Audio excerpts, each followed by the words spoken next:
ആദ്യ ഗുരു ശ്രീനാരായണ ഗുരു ജനനം ഓഗസ്റ്റ് 20, 1854 ചെമ്പഴന്തി, ഇന്നത്തെ തിരുവനന്തപുരത്തിനടുത്ത്. അന്തരിച്ചു സെപ്റ്റംബർ 20, 1928. ഒരു ഇന്ത്യൻ സാമൂഹിക പരിഷ്കർത്താവും കവിയും ഹിന്ദു സന്യാസിയുമായിരുന്നു. ഹിന്ദു ജാതിവ്യവസ്ഥയ്ക്കെതിരായ പ്രസ്ഥാനത്തിന് നേതൃത്വം നൽകിയ അദ്ദേഹം എല്ലാ ആളുകളും തുല്യരാണെന്നും അതിനാൽ ഒരു ജാതിയിൽ, മനുഷ്യവർഗത്തിന്റെ ജാതിയിൽ പെട്ടവരാണെന്നും ഗുരു വിശ്വസിച്ചു. ഒരു ജാതി, ഒരു മതം, ഒരു ദൈവം മനുഷ്യവർഗത്തിന് എന്ന തന്റെ പ്രസിദ്ധമായ വാക്യത്തിൽ അദ്ദേഹം ഈ ആശയം പ്രകടിപ്പിച്ചു. താഴ്ന്ന ജാതിക്കാരുടെ മേലുള്ള അടിച്ചമർത്തൽ അവസാനിപ്പിക്കാൻ ഗുരു ശ്രമിച്ചു.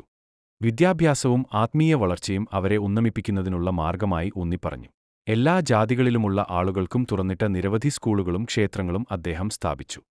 വിശ്വം നിറഞ്ഞ ഗുരുസ്വരൂപം.